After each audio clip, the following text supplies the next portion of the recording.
Richard Allen, Kegan Kline, Public Documents and Police Sources. Superintendent Doug Carter with Indiana State Police covered it all when discussing the 2017 Delphi murders investigation Tuesday. This case is unlikely any that I've seen in an almost 40-year career, Superintendent Carter tells WIBC's Hammer and Nigel. There are so many different tentacles to this. It's very complex. Carter says Richard Allen is the man charged with the murders of Abigail Williams and Liberty German, but detectives will continue to investigate anyone who may have a connection to the case. That includes Kegan Kline. He's locked up in Miami County, facing 25 child porn charges. The charging documents that would explain to the public why Allen was arrested are currently under seal due to an order signed off by a judge at the request of Carroll County Prosecutor Nick McClelland. A hearing is set for November 22nd to determine if those documents will remain sealed or be made available to news media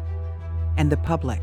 At this point, Superintendent Carter believes releasing the documents would not jeopardize the case. WIBC host Jason Hammer asked, if that is allowed to be given to the public, is that going to compromise the case in any way? No, I don't think at this point it will, responds Carter, and I think it will answer a lot of the questions that people have. Will we find out how we got to this point with that information? Asks Hammer. We will, yeah. It'll be much clearer, responds Carter. A consistent criticism of the Delphi murders investigation is that police have continue to not share many details about the case, whether it be cause of death, potential murder weapons, and other key facts that may be answered with those public charging documents. Some people criticize Carter for the publicity, press conferences, and constant television appearances. Carter says he doesn't blame the media for being frustrated, and he says he understands where people may be coming from with some of those accusations, but says everything that he has done has been about keeping the case alive and at the front of the public's mind, both here in Indiana and around the world.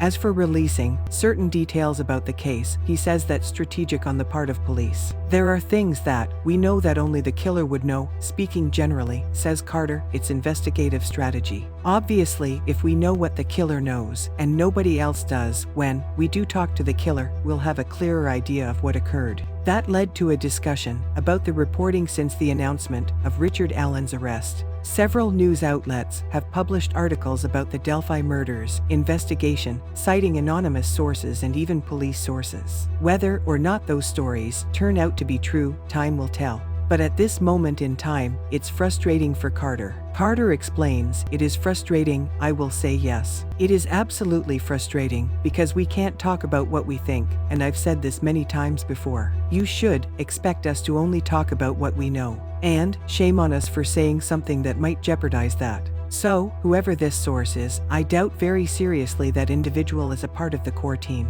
Richard Allen is currently being held inside a state facility for his own protection. Allen begged the court for help in an open letter, claiming he didn't know how expensive it would be to hire his own legal defense team. Court records show Bradley Anthony Rossi of Logansport will be the lead attorney, while Andrew Joseph Baldwin of Franklin will be co-counsel for Allen. Judge Fran Gull of Allen County is special judge, appointed after the original special judge, Benjamin Diener, recused himself from the case out of fear for his safety and the bloodlust of the public.